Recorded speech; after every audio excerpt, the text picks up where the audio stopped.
여러분 평안하셨는지요? 주님 안에서 안전 건강하시고 범사에 감사와 행복이 가득하시기를 빕니다.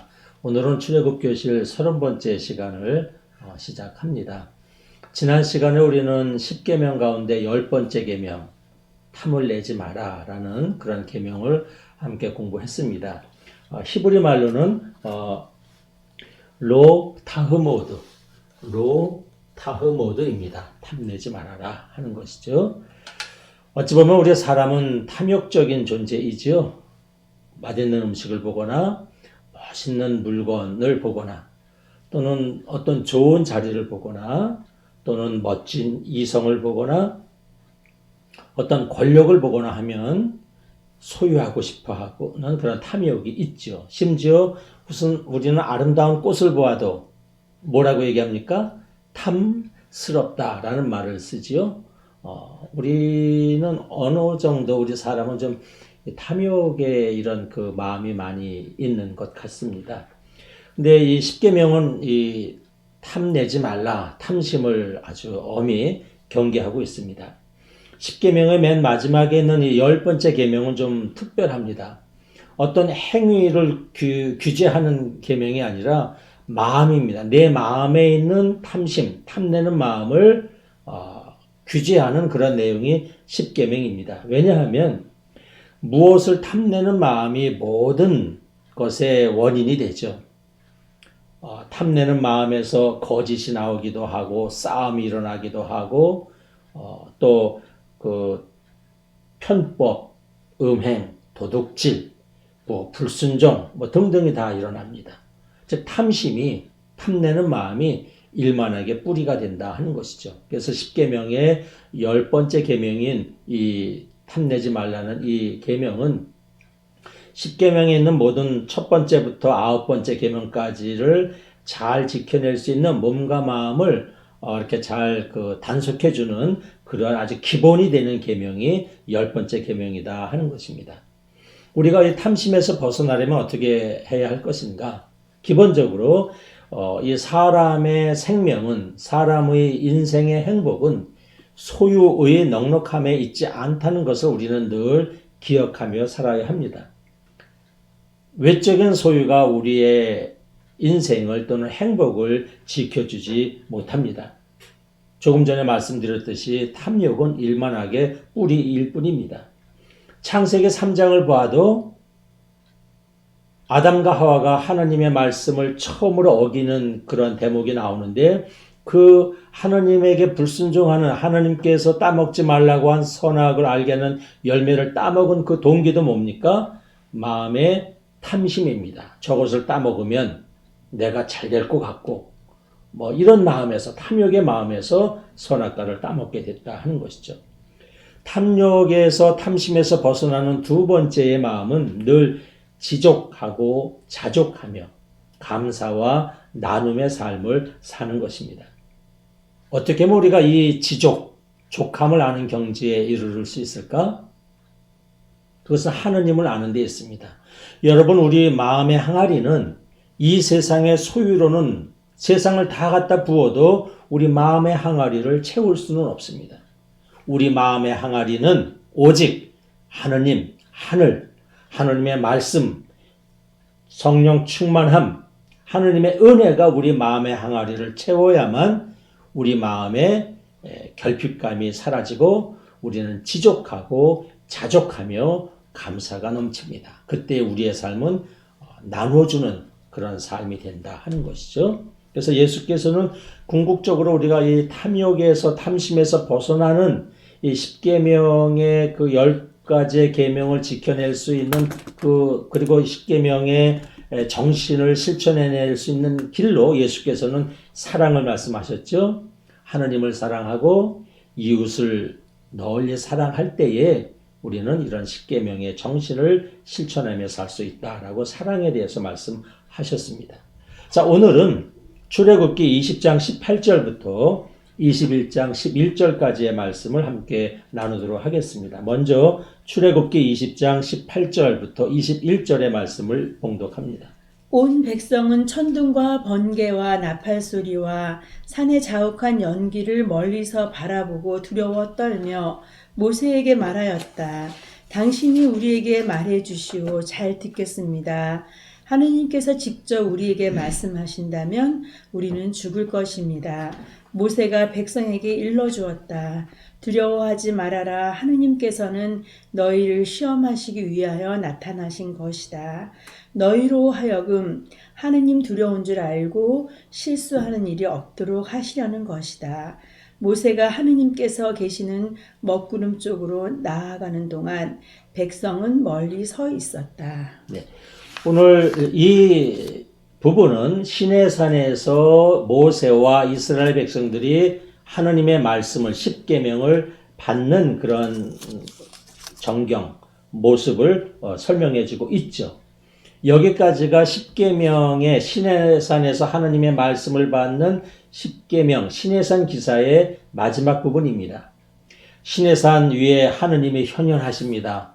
천둥 소리가 울리고 연기가 자욱하고 나팔 소리가 들리고 번개가 반짝반짝 하죠. 이때 하나님의 음성이 들렸다 하는 것이죠. 경계선 밖에서 서서 멀리서 바라보던 이스라엘 백성들은 두려움에 떱니다. 그래서 모세를 중재자로 내세우죠. 하나님이 우리에게 말씀하시니 우리가 너무 두려우니 모세여 당신이 우리와 하나님 사이를 중재해 주시오. 이렇게 요청을 하죠. 이스라엘 백성들은 하느님의 현현, 하느님의 임재를 보면서 두려움에 떨었다. 이렇게 말씀하고 있죠. 여러분은 하느님을 만나게 된다면 여러분은 어떠시겠습니까? 오늘 이스라엘 백성들은 두려움을 경험하죠. 독일의 신학자 루돌프 오토도 그의 그 책에서 누미노제를 말합니다. 우리 사람은 어떤 절대자 하느님을 만나면 전적인 신비에 접하게 되면 황홀하면서 동시에 두려움을 경험하게 된다라고 오토는 얘기합니다. 그것을 누미노제의 경험이라 이렇게 얘기를 하는데 이스라엘 백성들이 오늘 그런 두려움, 어떤 그 말할 수 없는 두려움과 황홀함을 경험을 했다 하는 것이죠. 그래서 모세가 두려워하지 말라라고 말씀하는데 창세기를 보면 하나님께서 아브라함에게 처음 나타나셨을 때에도 하나님께서 제일 먼저 하시는 말씀이 아브라함아 두려워 말라 아브라함아 이렇게 창세기 15장에서 말씀하시죠. 또 하느님의 천사가 마리아에게 아기 예수를 잉태할 것을 예고해 주러 왔을 때도 마리아가 당황하니까 천사가 뭐라고 말합니까? 두려워하지 마라 마리아 이렇게 얘기를 합니다. 또 마태복음을 보면 그 예수님을 따라다니던 마리아와 여러 여인들이 무덤가에 가서 부활하신 주님을 찾는데 찾을 수가 없었죠. 그때에 부활하신 그 하늘에서 천사가 여인들에게 이렇게 얘기하죠. 여인들이여 두려워하지 마시오. 이렇게 얘기를 합니다. 어떤 전적인 신비를 접할 때 우리는 두려움을 느끼게 됩니다. 성경이 그거에 대해서 말씀하죠. 모세는 오늘 그 하느님의 현현에 대해서 이스라엘 백성들에게 하느님께서 그 검은 연기가 자욱한 가운데 천둥 소리로 나타나시고 이스라엘 백성들에게 율법을 주신 것을 이렇게 해석을 합니다. 두려워 마시오. 하느님께서 너희를 시험하시기 위해서 내려오신 것입니다. 하느님 두려운 줄 알고 실수하는 일이 없도록 다시 말해서 하느님을 경외하고 범죄하지 않도록 하시기 위해서 지금 시내산에 하나님께서 내려온 것입니다. 라고 이렇게 해석을 해줍니다. 그래서 여기까지가 시내산에서 하나님께서 이스라엘 백성들에게 율법을 내려주시는 그런 내용이 여기까지입니다. 그리고 이제 20장 22절부터는 이제 바로 언약서라고 얘기합니다. 즉, 이 20장 22절부터는 언약서라고 하는데 언약서는 뭐냐면 십계명을 구체적인 이 상황 속에서 일상생활 속에서 어떻게 적용할지에 대해서 즉 십계명을 또는 십계명의 정신을 구체적으로 상황에 맞게 이럴 때는 이렇게 하고 저럴 때는 저렇게 하라고 규정해 주는 내용이 20장 22절부터 시작이 된다 하는 것이죠. 그래서 이 언약서의 내용 중에는 시내산에서 하나님께서 율법을 내려주신 그 율법의 내용과 또 나중에 이스라엘 백성들이 가나안 땅에 들어가서 살았던 그 시대, 판관 시대, 다윗 솔로몬 시대의 그 시대적인 상황도 이 속에 함께 들어있다 하는 것이죠. 그러면 한번 이제 지금부터 우리가 언약서를 보도록 하겠습니다. 20장 22절 보면 먼저 신상을 금지하죠. 신상을 만들지 마라. 신상을 금지하면서 동시에 신상을 금지하는 이유에 대해서 말씀하고 있죠. 20장 22절에 신의 산에서 너희는 내가 하늘에서 너희에게 말하는 것을 너희는 보았다. 이렇게 말씀하시죠. 즉 신의 산 속에서 내가 신의 산에서 내려와서 너희에게 말할 때 너희는 내 모습은 보지 못하고 내가 말하는 것만을 너희들은 보지 않았느냐. 하느님의 형상을 너희들은 볼 수가 없었음에 대해서 말씀하고 있는 것이죠. 그 당시 너희들은 나의 음성은 들었으나 눈으로 내 모습을 보지는 못했노라. 그것을 확인해 주는 말씀인데 신명기에는 이를 더 분명하게 하고 있습니다. 신명기에서는 보았다는 말을 쓰지 않고 아예 처음부터 들었다라는 말을 씁니다. 신명기 4장 12절, 15절부터 16절을 보겠습니다. 야훼께서 불길 속에서 말씀하셨다. 그러나 너희는 말씀하시는 소리만 들었지 아무런 모습도 보지 못했다. 다만 소리가 있을 뿐이었다. 그러므로 너희는 깊이 명심하여라. 야훼께서 호렙의 불길 속에서 너희에게 말씀하시던 날 너희는 아무 모습도 보지 못하지 않았느냐. 그러니 너희는 남자의 모습이든 여자의 모습이든 일체 어떤 모습을 본따 새긴 우상을 모시어 죄를 짓는 일이 없도록 하여라. 네, 신명기서에서는 다시 한번 분명하게 신의 산에서 하나님이 나타났을 때에 내가 나타났을 때 너희들은 내 음성만 들었지 나의 모습을 너희들은 볼 수가 없었다. 그러니 행여 나를 만든다고 어떤 신상 나를 본떠서 나와 비슷한 어떤 신상을 만들려고 시도하지도 말고 우상을 만들지도 말라 이렇게 분명히 말씀을 합니다. 그 다음에 24절과 26절은 이제 제단에 관계된 그런 규정입니다. 이스라엘 사람들은 제단이 하느님의 현존을 나타내는 아주 중요한 장소라고 깊이 생각을 하고 있었죠. 그래서 하나님께서 이 제단에 대한 규정을 말씀하고 있죠. 제단을 만들 때 첫째로 흙제단을 만들라 그랬습니다. 이게 무슨 의미냐? 여러분 흙은 어디나 가도 있죠. 이스라엘 백성들이 제단을 만들기 위해서 멀리 좋은 석재를 구하기 위해서 여기저기 다닐 필요가 없습니다. 내가 있는 곳에서 흙으로 벽돌을 만들든지 흙을 다져서 제단을 만들면 됩니다. 즉 하느님께 예배하는 제단을 만드는데 하느님께서 아주 쉽게 어디서나 제단을 만들 수 있도록 그렇게 하나님이 말씀하신 것입니다.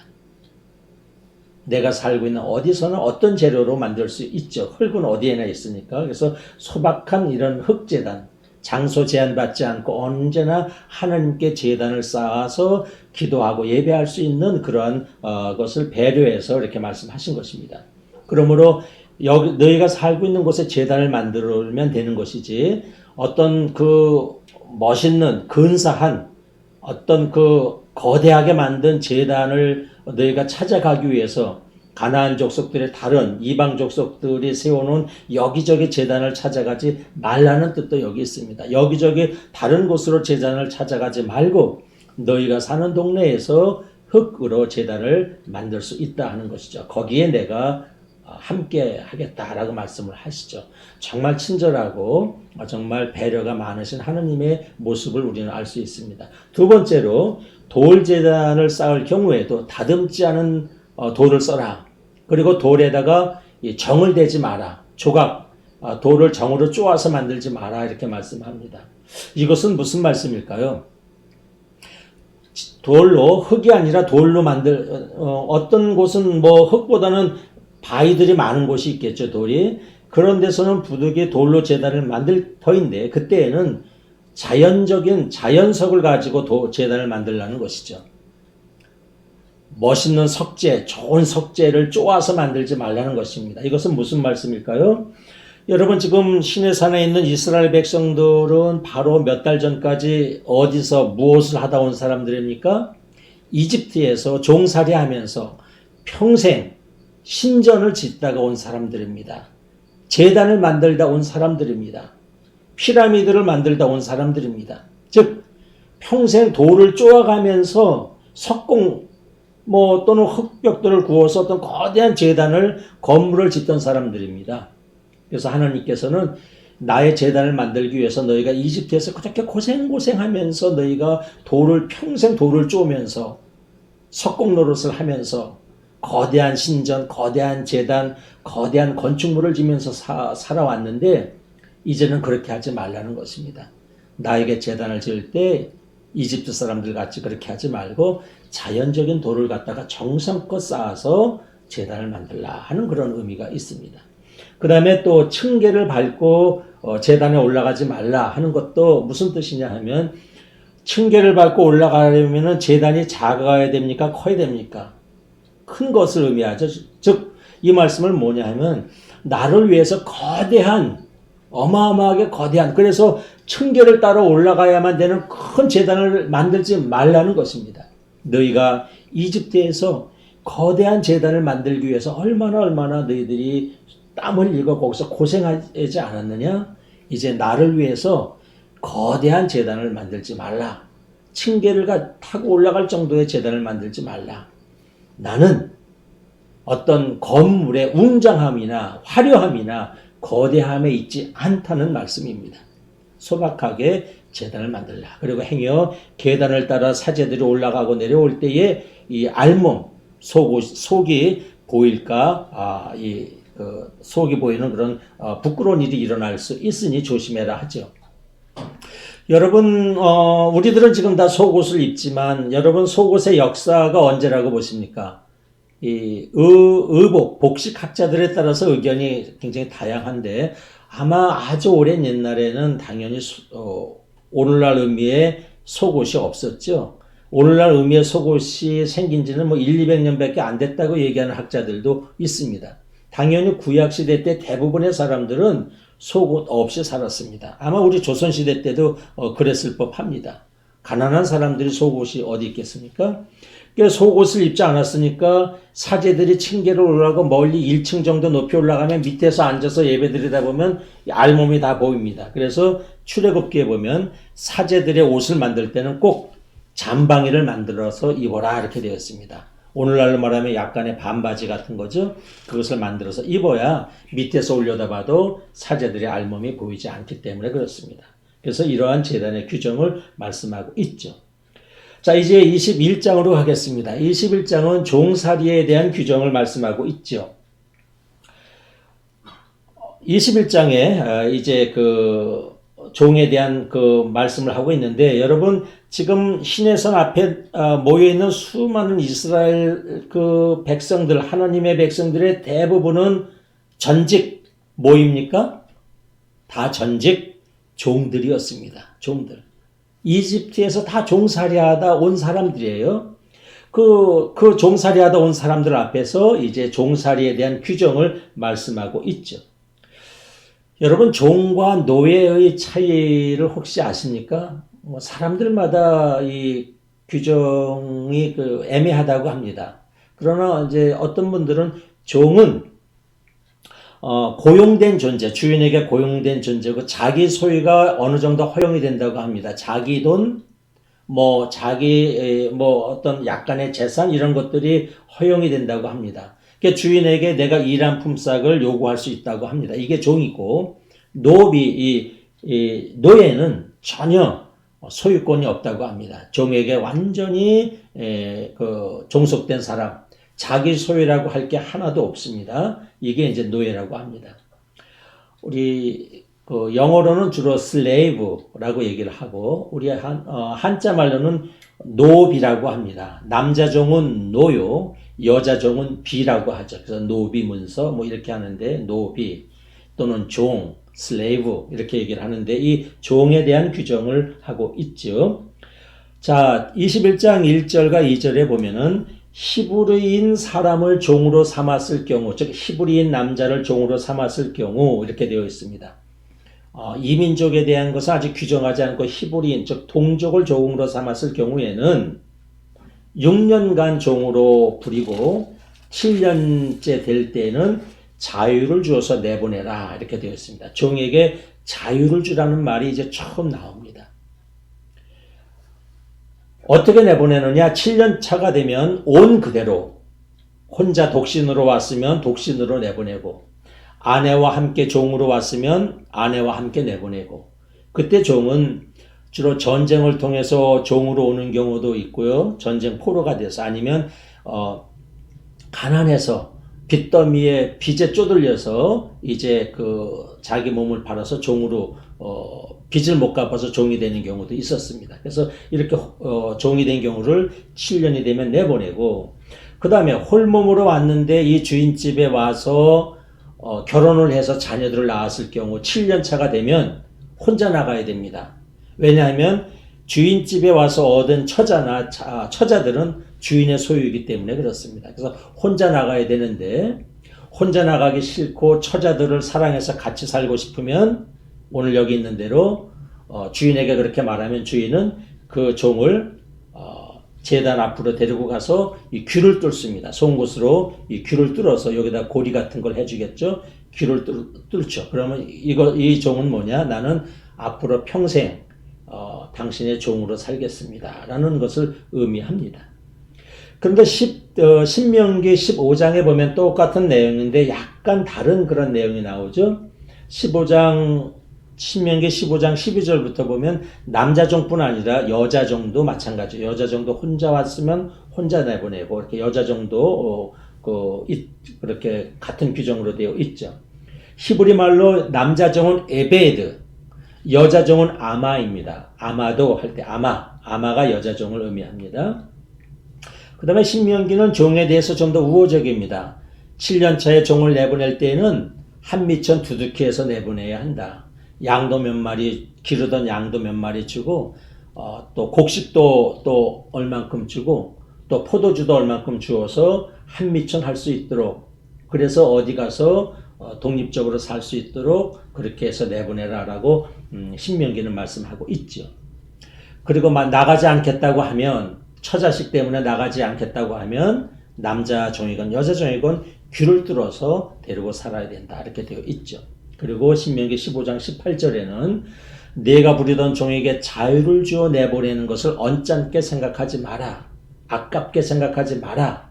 내가 너에게 복을 주겠노라 라고 말씀합니다.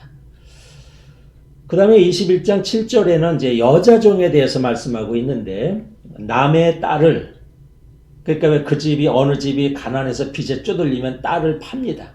종으로 파는 거예요. 아들도 종으로 팔고 딸도 종으로 파는데 남의 딸을 종으로 샀을 경우 남자 종을 내보내듯이 내보내면 안 된다.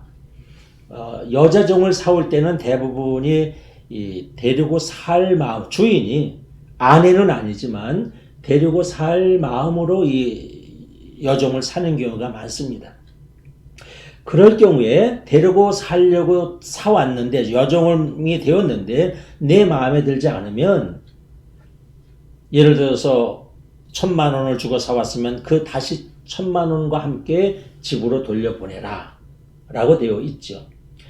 만약에 데리고 살 마음이 없고 또 딸이 그 종이 영리하면 딸처럼 며느리로 삼아라 이런 규정도 있고요.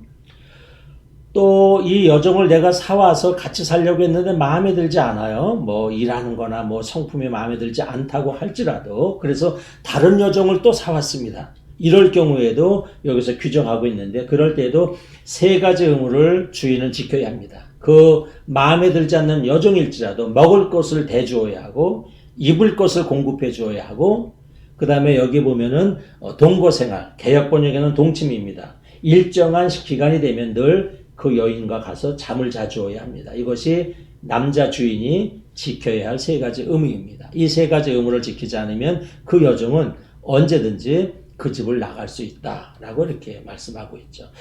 오늘날의 기준이나 오늘날의 시각으로 보면 좀 어떻습니까? 좀 말도 안 되는 것 같긴 하죠. 그러나 이것은 10계명을 받았을 때가 지금부터 약 한 3,300년 전입니다. 이 3,300년 전의 이야기라고 생각하면서 우리가 이 내용을 보아야 합니다.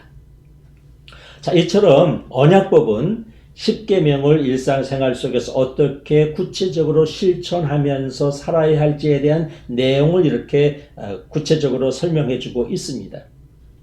그 언약법의 첫 부분에 이제 종살이에 대한 규정이 제일 먼저 나왔다 하는 것이죠. 궁극적인 의미는 종에게 자유를 주어라 하는 것이죠. 자, 오늘날 우리는 이 종들에 대한 이 성경의 규정을 어떻게 보아야 할 것인가? 성경을 보면 아브라함도 종을 부렸고 여기도 종에 대한 이런 규정들이 있으니까 우리도 오늘날 이 종의 제도를 적극 수용하고 활용할 것인가? 실제로 그런 일이 있었죠. 미국에서 남북전쟁이 일어났지 않았습니까? 그때의 남북전쟁 시기에 북군의 주장은 뭐냐면 이 노예 반대입니다. 노예를 해방해야 한다는 것이 겉으로 드러난 북쪽 지방, 북군들의 주장이었습니다. 이때에 남군들, 남쪽 지역에 있는 그 미국 사람들은 어땠습니까? 노예 해방을 반대했죠. 노예 해방 반대의 근거로 남쪽 지방에 살고 있던 보수적인 크리스천들은 무엇을 근거로 댔습니까? 성경을 근거로 댔습니다. 보아라, 아브라함도 종들을 부렸고 여기 출애굽기에도 종들에 관한 이런 규정들이 있는데 종을 부린다는 게 왜 나쁜 것이냐? 성경에 이렇게 종에 대한 규정이 있지 않느냐 하면서 노예 해방을 반대했습니다. 성경의 깊은 뜻을 좀 자기 중심으로 해석한 경우이죠. 자, 오늘날의 시각으로 보면 이 출애굽기의 규정들이 참 미흡하기가 그지없죠. 그러나 조금 전에도 말씀드렸듯이 3,300년 전에는 이것이 정말 혁명적인 그런 내용이었습니다. 여러분, 3,300년 전에 종들에게 자유를 이렇게 말하는 것이 어디 있었습니까?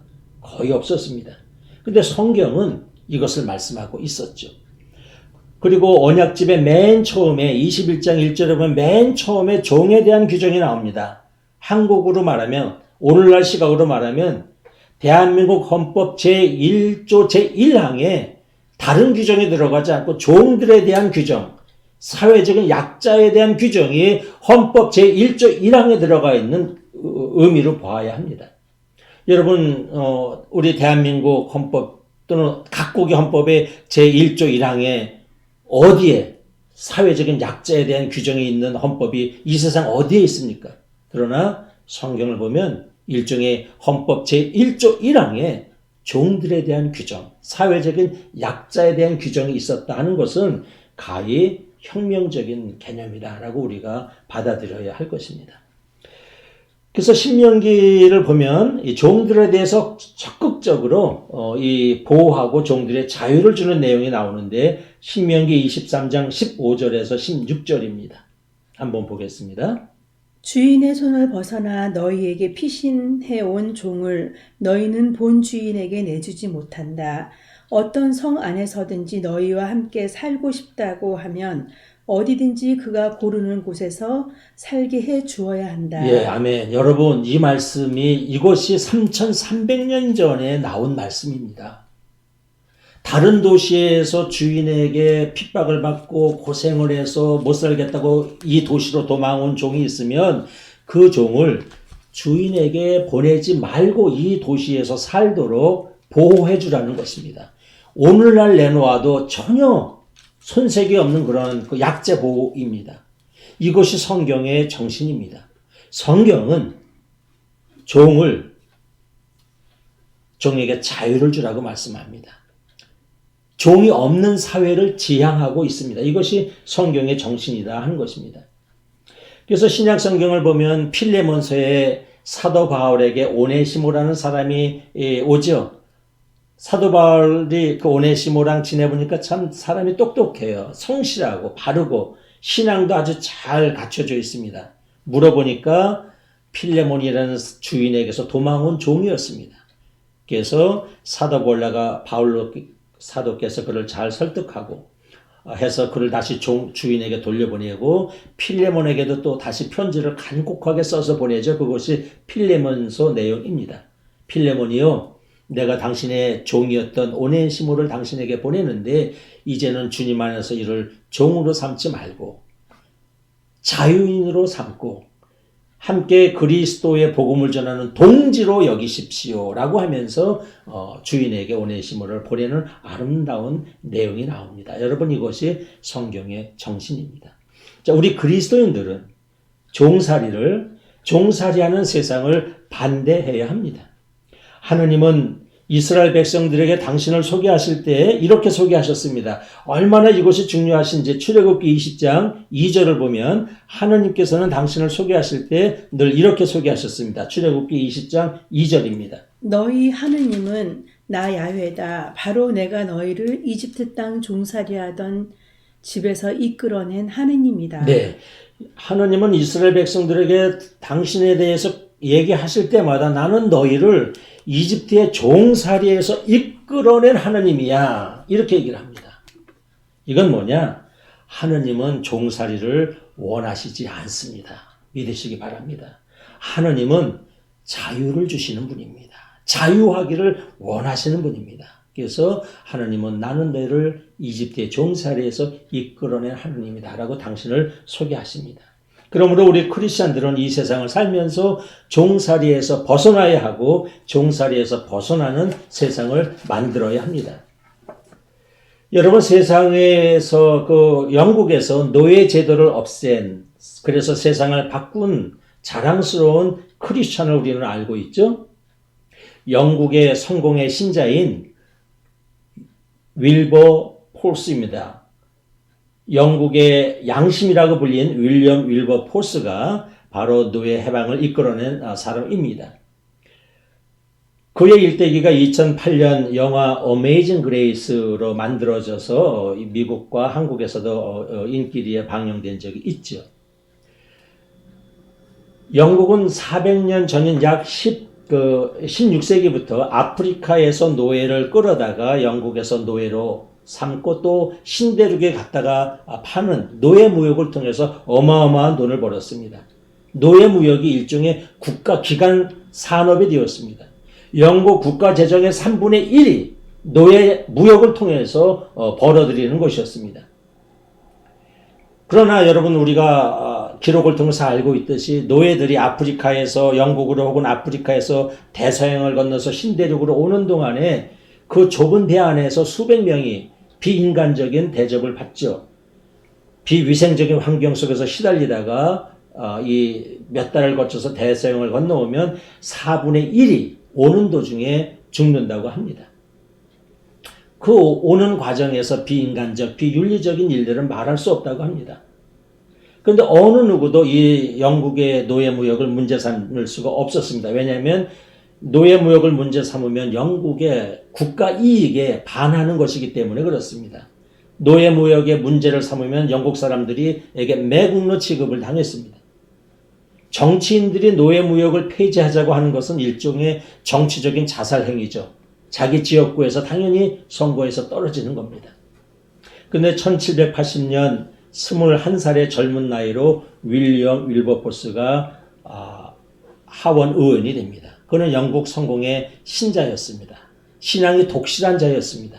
그는 성경을 공부하고 또 기도하고 하나님의 말씀을 보면서 그는 노예는 누가 누구를 노예로 삼고 누가 누구를 종으로 삼는 것은 하느님의 뜻에 맞지 않는다는 확신을 그는 갖게 됩니다.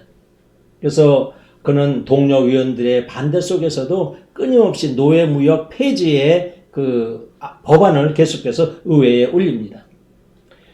대부분의 의원들은 외면을 하죠. 모른 채 합니다. 양심 있는 의원들도 동의는 하지만 그의 손을 들어주지는 못합니다. 왜냐하면 노예 무역으로 이익을 보고 있는 왕실이나 왕족들이나 귀족들이나 농장주나 무역상들의 눈치를 볼 수밖에 없었기 때문입니다. 그러나 윌버 폴스는 포기하지 않습니다. 그는 끊임없이 노예 폐지 법안을 만들어서 올리죠. 그 과정에서 2번이나 암살의 위기를 겪습니다. 암살의 위기를 당하죠. 그리고 끊임없이 중상모략을 당합니다. 그럼에도 그는 그치지 않고 이 법안을 계속해서 만들어내서 1807년 영국 의회는 드디어 노예무역 폐지 법안을 통과시킵니다. 근데 윌리엄 윌버포스는 기도 중에 여기서 멈추지 않습니다. 그는 이번에는 영국에서 노예 제도의 폐지, 노예 해방을 그는 기도하고 노예 해방을 위해서 다시 움직이기 시작합니다.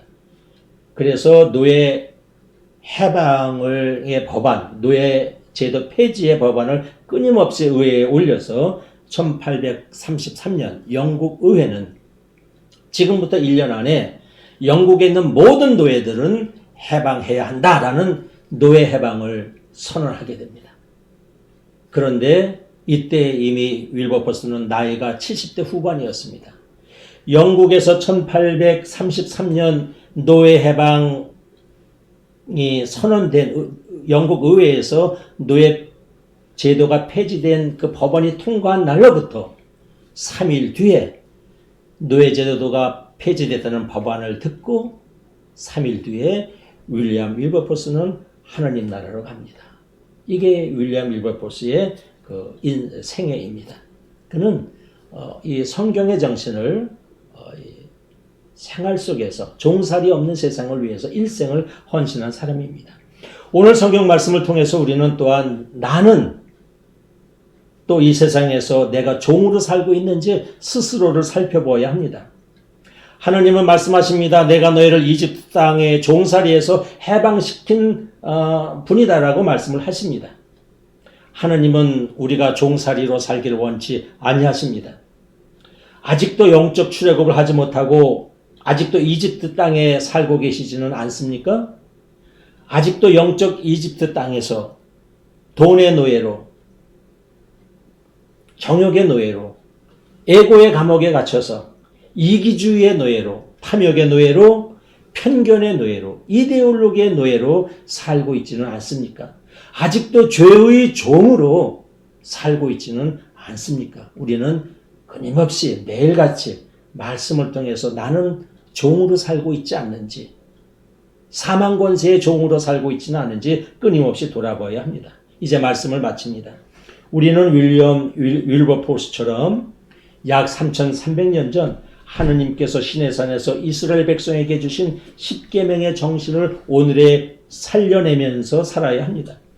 우리 사회 속에서 억압이나 노동이나 착취, 차별 속에 살고 있는 사람들이 있는지 살펴보아야 하고, 그래서 우리의 세상을 따뜻한 세상, 평등한 세상, 정의로운 세상, 평화로운 세상, 아름다운 세상으로, 생명의 풍성한 세상으로 우리의 세상을 바꾸어 가야 할 것입니다.